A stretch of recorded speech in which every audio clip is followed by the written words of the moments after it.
students, I am Mehak, your science teacher. Today we are going to study chapter 12, Objects in Motion. Now in this chapter we will study about motion and rest. Firstly हम सबसे पहले क्या पढ़ेंगे, motion क्या होता है। अब motion होता है जब कोई चीज एक जगह से दूसरी जगह पे मूव कर रही है। Like motion if an object changes its position with respect to a fixed object.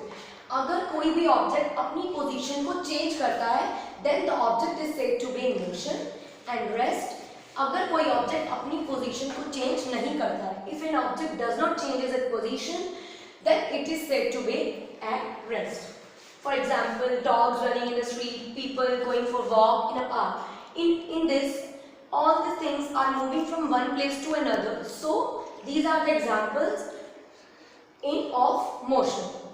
Now next, let us perform an activity. Suppose a boy is cycling on a road. Now the boy is in motion because he is cycling. He is changing his position from one place to another. So that's why he is in motion with respect to the signboard on the road side. मतलब अगर कोई road side पर कोई signboard है, अगर हम उससे comparison करेंगे, उसके रिस्पेक्ट में देखेंगे, तो वो जो बॉय है वो साइकिलिंग कर रहा है, वो अपनी पोजीशन को चेंज कर रहा है, then boy is said to be in motion. But other things like trees, houses, shops, जो और चीजें हैं रोड साइड पे, वो जो है रेस्ट पे है because they are not moving with respect to the same sign board. So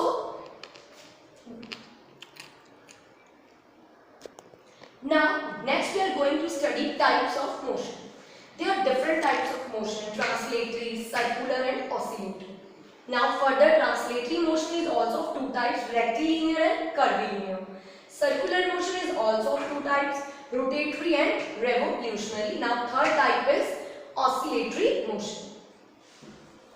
Now we will study one by one all types of motion. Now firstly translatory motion. Translatory motion क्या होता है, अगर कोई body एक place से दूसरी जगह पे मूव कर रही है और वो सेम डिस्टेंस ही सेम टाइम पे कवर कर रही है, then it is said to be translatory motion. Now we have studied that translatory motion is of two types: rectilinear and curvilinear. Rectilinear motion is that motion in which an object moves along a straight line. Like in this example, the car is moving along a straight path, so it is said to be rectilinear motion. Now next type of translatory motion is curvilinear motion. Now in this, when an object moves along a curved path, then it is said to be curvilinear motion. Like this, the car is moving along a curved path, so it is said to be curvilinear motion. Next we are going to study circular motion. अब हमें इसके नाम से ही पता लग रहा है, circular मतलब कि जब कोई ऑब्जेक्ट जो है सर्कुलर पाथ पे मूव कर रही है तो उसको हम क्या कहेंगे, circular motion. Now next is oscillatory motion. Oscillatory motion क्या होता है, जब कोई body to and fro motion पे मूव करती है. For example pendulum. Pendulum in a wall clock. Pendulum में क्या होता है, this is a to motion and this is a fro motion, fro motion. यहाँ से स्टार्ट होगा, ये बॉब यहाँ से यहाँ तक जाएगा, फिर ये बॉब यहाँ से यहाँ तक जाएगा, तो ये एक ऑसिलेशन कंप्लीट करेगा. So this the to and fro motion of a pendulum of a wall clock is said to be a oscillatory motion. और जब ये ऑसिलेशंस बहुत फास्ट होती हैं, नाउ वेरी फास्ट ऑसिलेशंस, उसको हम क्या कहते हैं, vibrations. Very fast oscillations are called vibrations. जब इनकी ऑसिलेशंस फास्ट होने लगती हैं तो उनको हम वाइब्रेशंस कहते हैं. Now next is periodic and non periodic motion. Now in periodic motion the motion which repeats itself after a regular interval of time. मतलब वो मोशन जो रिपीट हो रहा है बट एक फिक्स्ड इंटरवल ऑफ टाइम के बाद, मतलब जो उसका टाइम पीरियड है रिपीट होने का वो सेम रहता है. जैसे जो पेंडुलम होता है, पेंडुलम कंप्लीट करता है one oscillation in 1 second. So this time period 1 second is fixed. Pendulum को एक ऑसिलेशन कंप्लीट करने में 1 सेकेंड ही लगते हैं और अगर ये बार बार रिपीट भी होगा, पेंडुलम अपनी ऑसिलेशन को रिपीट करेगा तब भी उसे जो टाइम लगेगा वो 1 सेकेंड ही लगेगा. सो that's why it come under the periodic motion. Next जैसे अर्थ है, अर्थ अगर एक रेवोल्यूशन कंप्लीट करने में 365.25 डेज लेती है, तो वो जो टाइम पीरियड है 365.25 डेज वो सेम रहता है, वो नेक्स्ट रेवोल्यूशन के लिए भी सेम है और फर्स्ट के लिए भी सेम है. That's why it comes under the periodic motion. Now next is non-periodic motion. Non-periodic motion, the motion which repeats itself. वो motion जो repeat तो होगा but after a irregular interval of time. मतलब जो उनका time period है वो change होता रहेगा. जैसे beating of a drum.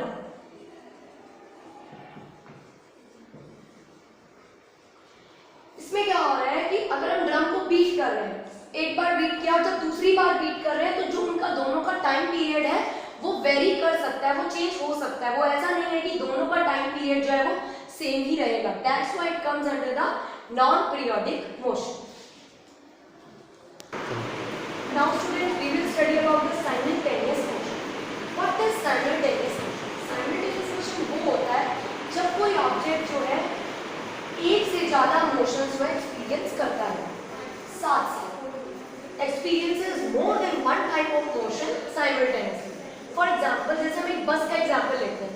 अगर एक बस मूव कर रही है तो उसमें क्या है, ट्रांसलेटरी मोशन है. क्यों? क्योंकि वो एक प्लेस से दूसरी जगह पे मूव कर रही है और वो सेम डिस्टेंस कवर करेगी इन अ गिवन टाइम. मतलब जिस टाइम में उसमें कितना कवर करना है. साथ साथ उसमें कौन सा मोशन होगा? अगर वो मूव कर रही है तो उसमें होगा ट्रांसलेटरी मोशन.